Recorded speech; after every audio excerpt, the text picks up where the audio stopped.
এখন আপনাদের ভিতরে কি আছে আলেমদের গুণ সম্পর্কে, আলেমদেরকে ফজিলত, আলেমদেরকে সম্মান করা, তাজিম করা, আলেমদেরকে যেভাবে সম্মান করার প্রয়োজন, যেভাবে কদর করার প্রয়োজন, এটা আছে আমাদের ভিতরে? আছে? কয়জনের ভিতরে আছে? নাই। নাই তো নাই।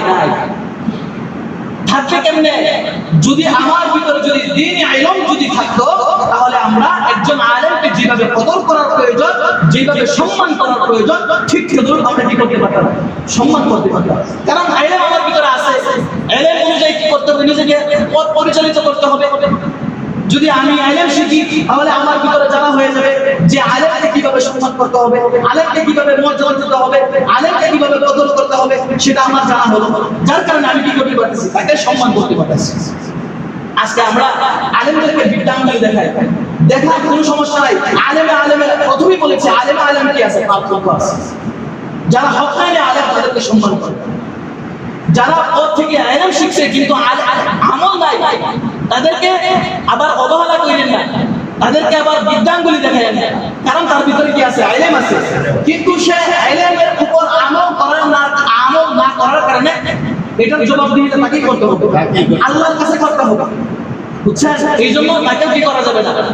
বৃদ্ধাঙ্গুলি দেখানো যাবে না, তাকে অবহেলা করা যাবে না।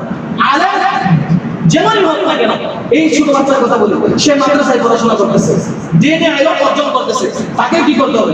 সম্মান করতে হবে।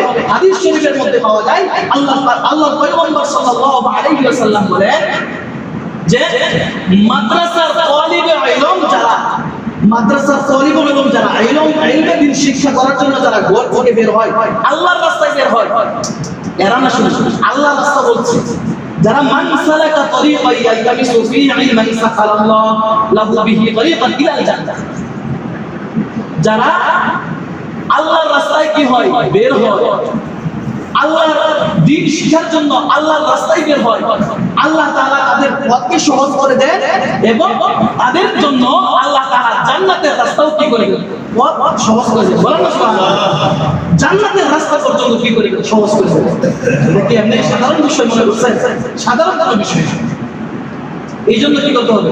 বলতেছিলাম এই বাচ্চার কথা, এরকম আরো বাচ্চা আছে, অনেক বাচ্চা আপনাদের মহল্লা থেকে যে কয়টা বাচ্চা পড়তেছে, সব সময় যখনই দেখা যাচ্ছে হবে আমাদেরই ছেলে, আমাদেরই নাতি, আমাদেরই ভাতিজা, আমাদেরই বাগিনা, যার যেটাই লাগে তাকে কি করতে হবে? তাজিম করতে হবে, কদর করতে হবে। কারণ তাকে কে তাজিম করে, তাকে কে কদর করে জানে? ফেরেশতারা, নূরের ফেরেশতারা পর্যন্ত তাকে কি করে? কদর করে, তাকে সম্মান করে। কেমন সম্মান, কেমন তাজিম করে জানেন? আল্লাহর হাবিব সাল্লাল্লাহু আলাইহি ওয়াসাল্লাম বলেন, যদি চলবে ইলম রাস্তা দিয়ে হেঁটে যায়, তাদের পায়ের নিচে নূরের পাখা বিছানো। বলেন না সুবহানাল্লাহ। নূরের পাখা বিছানো, নূরের পাখা বিছানো।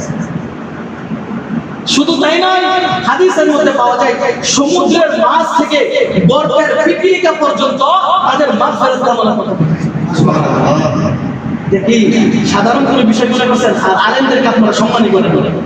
ধরো ইমাম সাহেব লাগছে, ইমাম সাহেবের কাজ করে দিতেছে, কিন্তু তার সাথে একটু ভালো করে একটু হাসি মুখে কথা বলি, একটু সময় দেয় না, এরকম কেউ নেই।